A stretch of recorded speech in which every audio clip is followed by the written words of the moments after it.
नमस्कार, स्वागत है आप सभी का। मैं हूं कृतिका और देश का सबसे भरोसेमंद चैनल डीडी न्यूज पर लेकर हाजिर हूं आपका अपना पसंदीदा शो खबरों का सरपंच न्यूज पंच।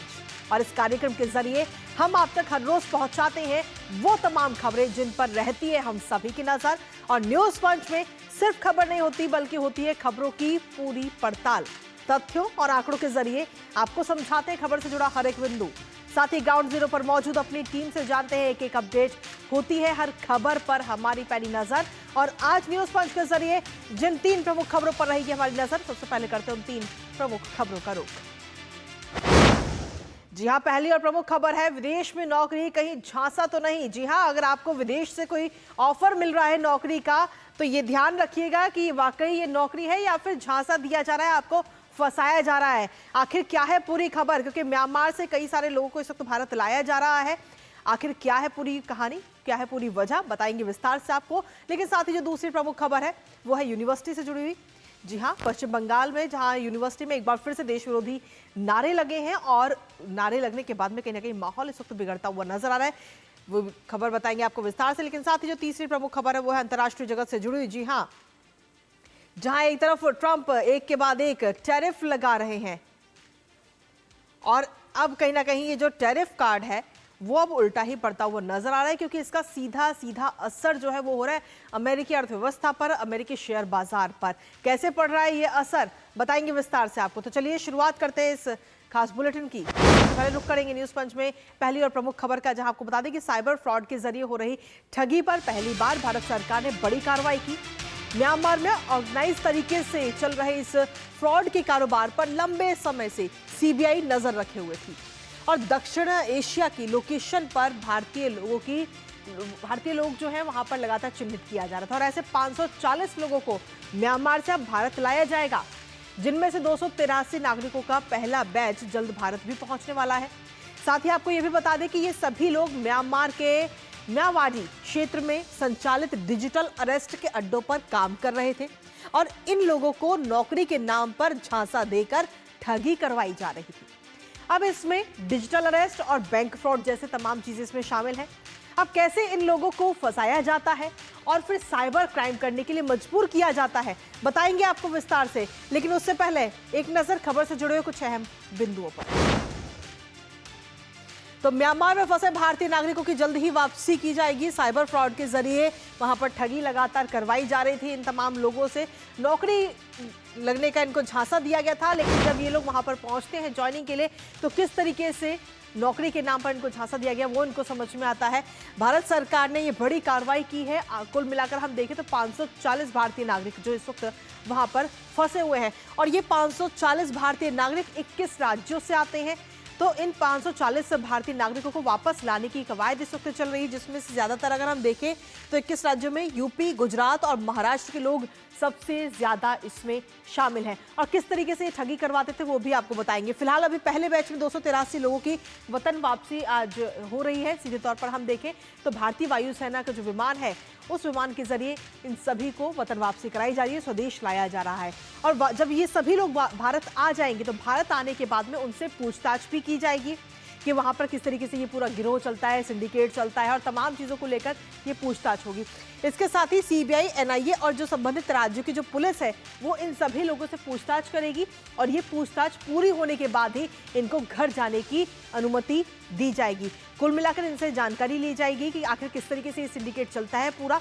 इसके अलावा अगर हम देखें तो पहले बैच में 283 लोग और दूसरे बैच की अगर हम बात करें तो 257 लोगों को स्वदेश लाया जाएगा।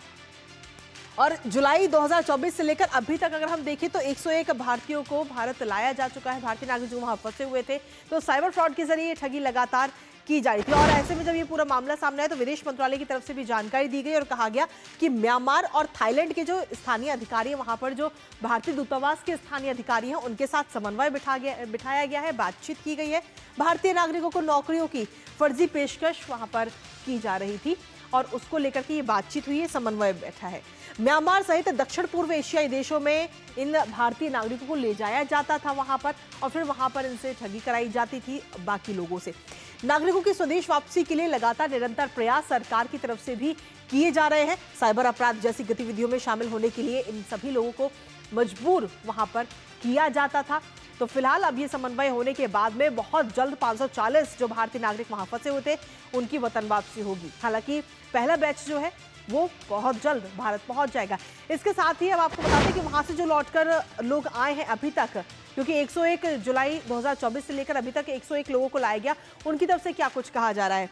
उन्होंने अपनी आप बीती बताई है कि पहले तो नौकरी का झांसा दिया जाता है और नौकरी का झांसा देकर वहां पर बुलाया जाता है, उसके बाद में पासपोर्ट जब्त कर लिया जाता है और साथ ही जबरदस्ती कॉन्ट्रैक्ट उनसे साइन कराया जाता है।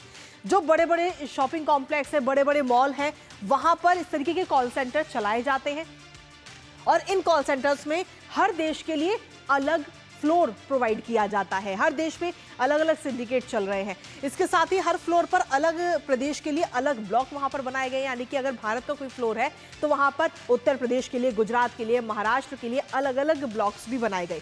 काम से इनकार अगर करता है कोई भी व्यक्ति वहां पर तो उसको कड़ी सजा दी जाती है। यहां तक कि कमरे में उसको बंद कर दिया जाता है और बिजली के झटके तक वहां पर दिए जाते हैं अगर कोई भी व्यक्ति इससे करने से अगर मना करता है तो।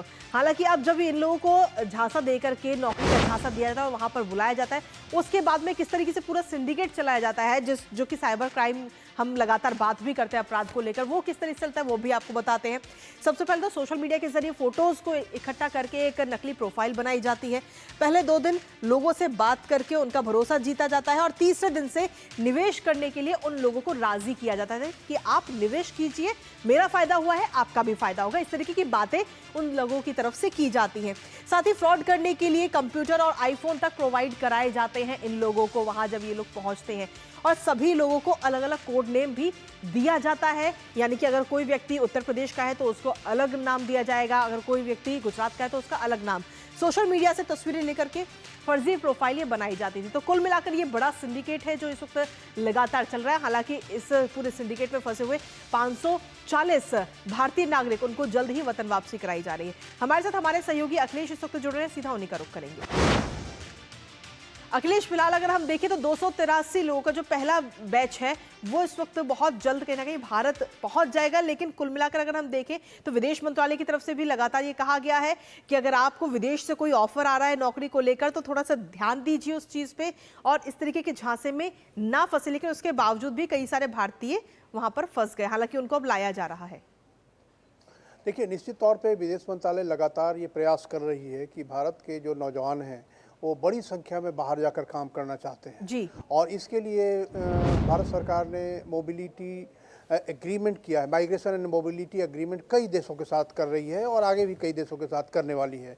तो ये एक जो माइग्रेट करने का या दूसरे देशों में नौकरी खोजने का एक जो वैधानिक तरीका है, कानूनी तरीका है और जो सुरक्षित तरीका है, उसके रूट से अगर जाएं तो आप वहां काम भी करेंगे, आप वहां सुरक्षित रहेंगे और आपको जो दिया जाने वाला वेतन है उस वेतन में भी कोई विसंगति नहीं और आपकी सामाजिक सुरक्षा भी होगी।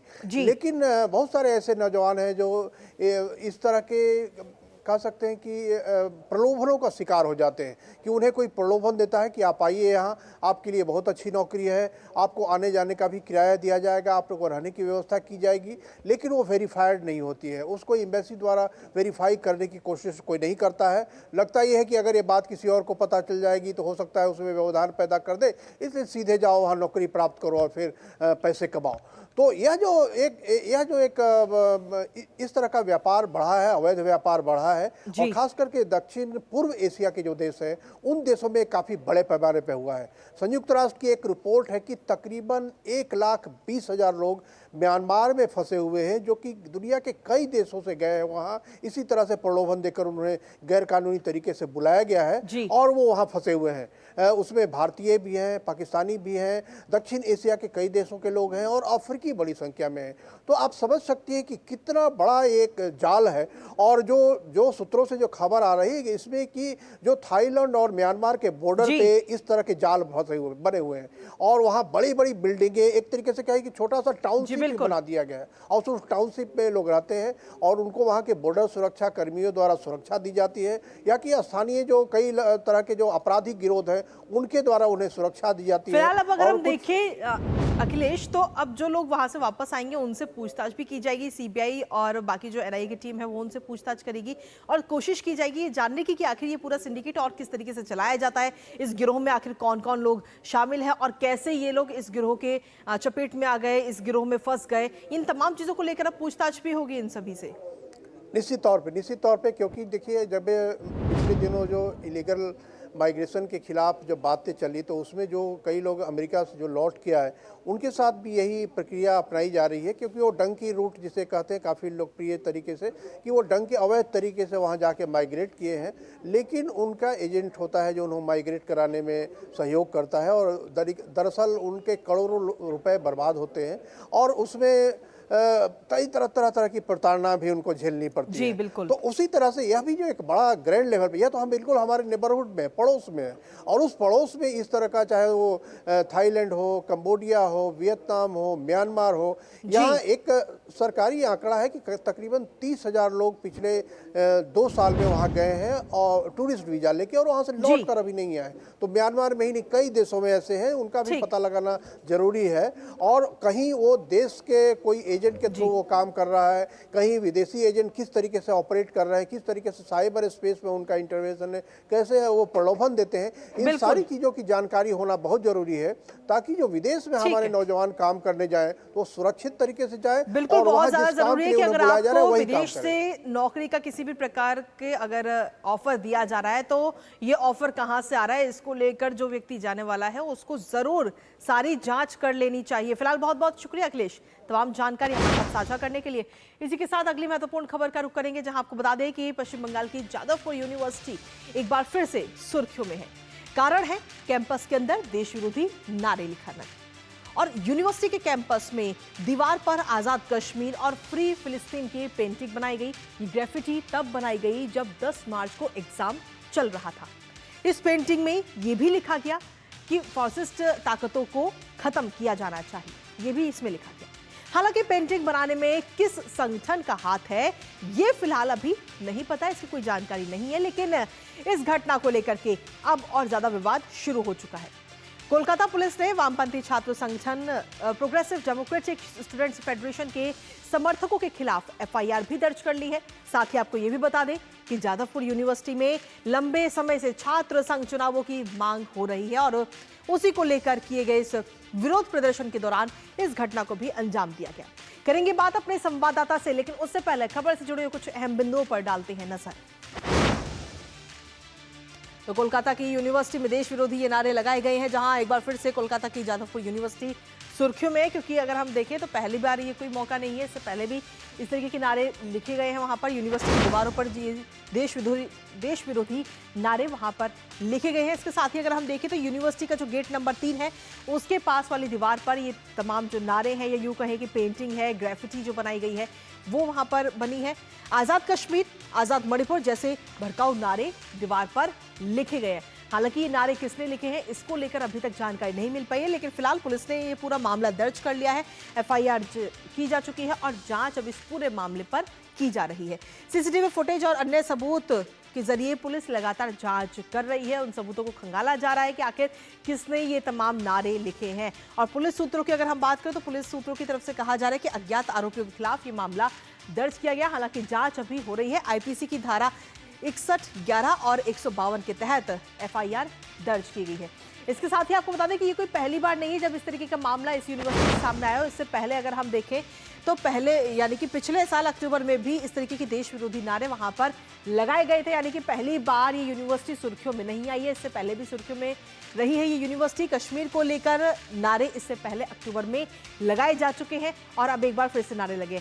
पिछले साल अक्टूबर की अगर हम बात करें तो हमें न्याय चाहिए कि नारे वहां पर लगाए गए थे। कश्मीर के मामले को लेकर ये नारे लगाए गए थे और फिलहाल उस पूरे मामले में भी पुलिस ने एफआईआर दर्ज की थी। और एफआईआर दर्ज करने में अगर हम देखें तो आईपीसी की कई धाराओं में ये मामला दर्ज किया गया था, जिसमें आईपीसी की धारा 151, 285 के तहत ये मामले दर्ज हुए थे। तो कोई पहला मामला नहीं है, इससे पहले भी इस तरीके के मामले सामने आ चुके हैं। इसके साथ ही आपको बता दें कि 1 मार्च 2025 को भी यूनिवर्सिटी में इस तरीके की हिंसा सामने आई थी, जहां 1 मार्च 2025 को यूनिवर्सिटी में हिंसा हुई थी। जादवपुर यूनिवर्सिटी में छात्रों के बीच में मारपीट हुई थी और छात्रों ने बातचीत के लिए मंत्री का जो पूरा काफिला था वो रोक दिया था जब मंत्री वहां पर पहुंचे थे। इसके साथ ही अगर हम देखें तो अब एक बार फिर से ये यूनिवर्सिटी कहीं ना कहीं सुर्खियों में आ चुकी है। भीड़ और हंगामा देखकर मंत्री की तबीयत वहां पर बिगड़ गई थी। जब मंत्री वहां पर बातचीत करने के लिए छात्रों के साथ पहुंचे थे तो भीड़ ने वहां पर उनको रोक लिया था, लेकिन जिसके बाद में मंत्री की तबीयत बिगड़ी। इसके साथ ही अगर हम देखें तो फिलहाल अब एक बार फिर से इस तरीके का मामला सामने आया। टीएमसी के स्टूडेंट विंग ने बदसलूकी का आरोप उस दौरान लगाया था और सीधे तौर पर टीएमसी की शिकायत पर पुलिस ने 7 एफआईआर दर्ज की थी। यानी कि कोई पहला मामला नहीं है, इससे पहले भी ये मामला या यूं कहे कि ये यूनिवर्सिटी जो है वो सुर्खियों में रह चुकी है। इसके साथ ही अगर हम देखें तो भारतीय जनता पार्टी भी लगातार अब इसको लेकर के प्रोटेस्ट करती हुई यानी कि प्रदर्शन करती हुई नजर आ रही है। साथ ही आपको बता दें कि इस पूरे मामले को लेकर के भारतीय जनता पार्टी ने संस्थान में चल रही इस अराजकता के खिलाफ आवाज उठाने के लिए विरोध प्रदर्शन किया है, वो भी आपको दिखाते हैं। तो उस दौरान की ये तस्वीरें इस वक्त आपको दिखा रहे हैं जब ये पूरा मामला सामने आए। देश विरोधी नारे जब दीवारों पर लिखे गए जादवपुर यूनिवर्सिटी में, तो उसके बाद में भारतीय जनता पार्टी के जो लोग हैं, जो कार्यकर्ता है, वो इस तरीके की विरोध प्रदर्शन करते हुए नजर आए हैं। ये उस दौरान की तस्वीरें आपको दिखा रहे हैं। हमारे साथ हमारे सहयोगी प्रसन्नजीत बख्शी इस वक्त जुड़ रहे हैं। ताज़ा अपडेट के साथ सीधा उन्हीं का रुख करेंगे। प्रसन्नजीत, जिस तरीके से ये पूरा मामला सामने आया, हालांकि मैंने अपने दर्शकों को बताया ये भी कि ये कोई पहली बार नहीं है जब इस तरीके का मामला सामने आया। देश विरोधी नारे इस बार लिखे गए हैं, पिछली बार नारे लगाए गए थे, यानी कि कुल मिलाकर सुर्खियों में ये यूनिवर्सिटी लगातार बनी रहती है। हाँ, देखिए, ये अभी जिस तरह से देश की गृह मंत्रक की तरफ से नक्सलियों के खिलाफ एक जंग छेड़ा गया है कि अगले 2026 की मार्च तक, शायद मुझे जहां तक याद है, कि पूरे देश को ये माओइस्ट मुक्त करना, ये अमित शाह जी ने ऐलान किया है। और ये जादवपुर जैसे जगह है, जैसे आपने बताया, कुछ ये सारे जो है ना, ये अपने बिल में आके घुस गए हैं। ये जादवपुर उसका बचा हुआ एक बिल है और ये मैं पिछले कई सालों से कह रहा हूं कि जब तक इसको जड़ से उखाड़ ना दे तो जादवपुर जैसे जाने माने जो विश्वविद्यालय है, चाहे वो जेएनयू जैसे जाने माने विश्वविद्यालय है, वहां पे पढ़ाई लिखाई का और रिसर्च का सही काम नहीं हो सकता। ये जादवपुर आप मान लीजिए कि अपने आप को जेएनयू का छोटा भाई समझते हैं, छोटा बहन समझते हैं, और यहाँ पे लोग पनाह लेते हैं सिर्फ इसी काम को करने के लिए। ये सारे की सारे अर्बन नक्सल की यूनिट्स है और यहाँ पे किसी ना किसी रिसर्च विंग में अपना नाम लिखाकर या किसी खास तरह से ह्यूमैनिटीज डिपार्टमेंट में अपना नाम लिखाकर ये अर्बन नक्सल अपना काम करते रहते हैं। लेकिन सबसे दुख की बात यह है कि जो मेन स्ट्रीम का वामपंथी है, मतलब सीपीआईएम है, उसका student wing, student federation of India SFI है, ये भी अपने आप को थोड़ा सा, जिसको कहते हैं कि यहाँ पे बंगाल की राजनीति में एक पब्लिसिटी पाने के लिए ये जो एसएफआई है वो भी इस तरह की जो माने हुए जाने हुए माओइस्ट ऑर्गेनाइजेशन है स्टूडेंट का, या इस तरह की फ्रंटल ऑर्गेनाइजेशन है, उसके साथ जोड़ गए हैं इस मामले में। और पिछले कई दिनों से ये जो स्टूडेंट इलेक्शन की मामला है, ये सिर्फ जादवपुर का नहीं है, पूरे बंगाल में पिछले कई सालों से कॉलेज और यूनिवर्सिटी में चुनाव रद्द किया गया है तृणमूल कांग्रेस सरकार की तरफ से। तो अचानक ये जादवपुर यूनिवर्सिटी का मामला नहीं है, लेकिन यहाँ पे जो बस्तार से भागे हुए माओइस्ट यहाँ पे पनाह लेके छिपे हुए हैं, या जादवपुर यूनिवर्सिटी का हॉस्टल में भी, ये सारे उनका कारतूत है। ये पता नहीं तृणमूल कांग्रेस की तरफ से या सरकार की तरफ से जो एफआईआर किया गया है उसके ऊपर ठीक ठाक कार्रवाई किया जाएगा कि नहीं, मुझे इस बारे में संदेह है। क्योंकि जब हम लालगढ़ कवर करते थे तो उस वक्त ये माओविस्ट के साथ तृणमूल कांग्रेस की काफी निकट संबंध हमने देखे थे। तो ये चारों तरफ से सब सारे के सारे अपना लोकल पॉलिटिक्स के कारण देश की जो खतरा है माओइस्ट, वो सारे जादवपुर में छिपे हुए हैं। जी चलिए, बहुत बहुत शुक्रिया प्रसन्नजीत, तमाम जानकारी हमारे साथ साझा करने के लिए। हालांकि देखना होगा कि अब इस पूरे मामले में एफआईआर तो दर्ज की जा चुकी है, उसके बाद में आगे किस तरह की कार्रवाई होती है। फिलहाल बहुत बहुत शुक्रिया। और इसी के साथ न्यूज पंच में खबरों का सिलसिला लगातार जारी, लेकिन इसी बीच वक्त एक छोटे से ब्रेक का है, आप बने रहिए हमारे साथ। तो अपने सोने को काम पे लगाइए, आज ही कॉल कीजिए 1-800-313-1212 पर। जब धरती चीर कर निकलता है लोहे का पत्थर और मिलता है मोंगिया के जोश से, फिर तपता है, पिघलता है और बनता है फौलाद। अब होता है सरिया सारी खूबियों के साथ। मोंगिया स्टील, मजबूत देश का मजबूत सरिया। जो लक्ष्य चुना था समझ आने लगा है। GLA यूनिवर्सिटी, उच्च लक्ष्य की निश्चित प्राप्ति। और ब्रेक के बाद एक बार फिर से स्वागत आप सभी का। अब रुक करते हैं हमारी अगली महत्वपूर्ण खबर का, अंतर्राष्ट्रीय जगत से जुड़ी महत्वपूर्ण खबर, जहां राष्ट्रपति डोनाल्ड ट्रंप की टैरिफ नीति, सरकारी छटनी और खर्च रोकने की हड़बड़ी से इस बात की चिंता काफी ज्यादा बढ़ गई है कि अमेरिकी अर्थव्यवस्था को ठीक करने की बजाय अपने कार्यों से उसे नुकसान अधिक पहुंचा रहे हैं, जिसका असर अमेरिकी बाजार पर भी पड़ रहा है। दरअसल अमेरिका की अर्थव्यवस्था को काफी नुकसान पहुंच रहा है। तो वहीं टैरिफ की अगर हम बात करें तो टैरिफ नीति को लेकर कई देशों में भी अमेरिका के प्रति आक्रोश है। बताया ये जा रहा है कि टैरिफ वॉर से अमेरिका में महंगाई और ज्यादा बढ़ सकती है। हालांकि ट्रंप की तरफ से ये कहना है कि उनके आर्थिक लक्ष्य को पूरा होने में अभी समय लगेगा। कुल मिलाकर टैरिफ नीति पर चौतरफा अमेरिका के राष्ट्रपति डोनाल्ड ट्रंप घिर रहे हैं।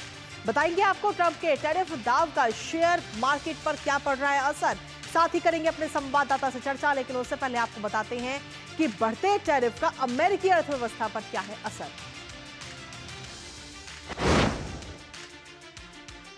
तो अमेरिका को आखिर कहां ले जाना चाह रहे हैं ट्रंप, ये सवाल इस वक्त हर कोई उठा रहा है। टैरिफ नीति से अमेरिका की अर्थव्यवस्था को क्योंकि काफी ज्यादा नुकसान पहुंचता हुआ नजर आ रहा है। इसके साथ ही वैश्विक बाजारों की अगर हम बात करें तो अस्थिरता की आशंका काफी ज्यादा इस वक्त बढ़ गई है, जिस तरीके से टैरिफ वॉर इस वक्त छिड़ा हुआ है।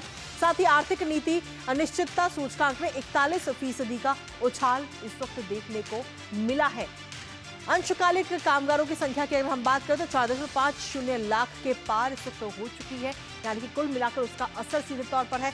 इसके अलावा स्टैनफोर्ड यूनिवर्सिटी की तरफ से कहा जा रहा है कि 5 वर्षों में मंदी की ओर यूएस जा सकता है, यानी कि हालात और ज्यादा बिगड़ सकते हैं। व्हाइट हाउस की अगर हम बात करें तो व्हाइट हाउस की तरफ से क्रेडिट कार्ड को लेकर भी कुछ बातें कही गई। अमेरिकी शेयर बाजारों में गिरावटों का जो दौर है वो लगातार जारी है। शेयर बाजार में किस तरीके का असर पड़ रहा है ट्रंप के टैरिफ प्लान का, वो आपको बता रहे हैं। शेयर बाजारों में गिरावटों का जो दौर है वो इस वक्त लगातार जारी है, खासतौर पे अमेरिकी शेयर बाजार में। इसके साथ ही अगर हम देखें तो काफी ज्यादा असर इसका पड़ रहा है। करीब 6 महीने के सबसे निचले स्तर पर शेयर बाजार इस वक्त पहुंच चुका है। हाल ही में अगर हम देखें तो जनवरी में ही सत्ता में आए हैं डोनाल्ड ट्रंप और उसके बाद से ही शेयर बाजार को नुकसान पहुंचता हुआ नजर आ रहा है। नेस्डेक 4% गिरा है, 2022 के बाद सबसे खराब दिन रहा है नेस्डेक का। इसके अलावा S&P 500 में 8% की रिकॉर्ड गिरावट दर्ज की गई है, यानी कि शेयर बाजार पर सीधे तौर पर इस टैरिफ प्लान का असर पड़ रहा है।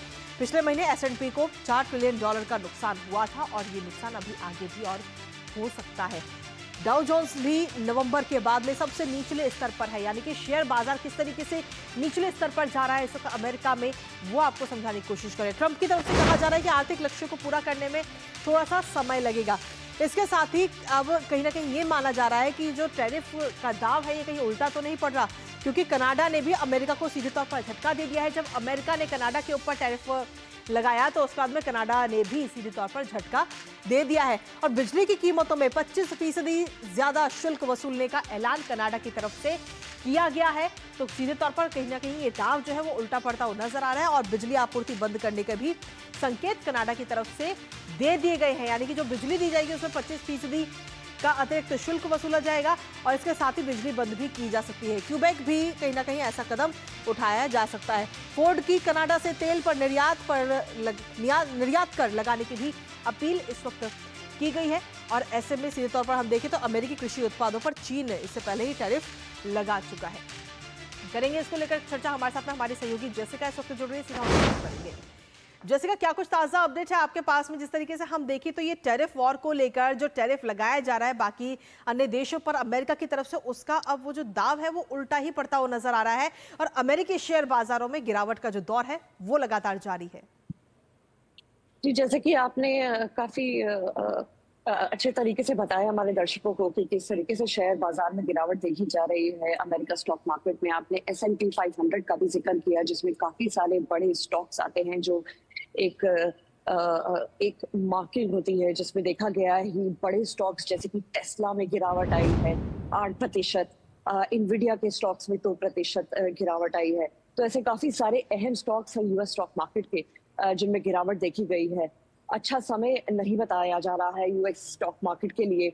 बाकी इसका इफेक्ट हमने यूके स्टॉक मार्केट में फिक्सी जो यूके का स्टॉक मार्केट है उसमें भी देखा गया है, उसमें भी कुछ गिरावट महसूस करी गई है। और यूरोपियन मार्केट स्पेशली जैसे फ्रांस में स्टॉक मार्केट में भी कई स्टॉक्स ऐसे हैं जिनमें गिरावट देखी गई है। तो इसका इफेक्ट जो है ग्लोबल इकोनॉमी पे तो पड़ ही रहा है, साथ ही साथ जो ये टैरिफ वॉर है जिसकी वजह से जो कि एक भय फैला हुआ है कि ये किसी रिसेशन की तरफ ना ले जाए या फिर इकोनॉमी की कॉन्ट्रैक्शन जो एक्सपेक्टेड है इस टैरिफ वॉर से वो उस डायरेक्शन में ना जाए।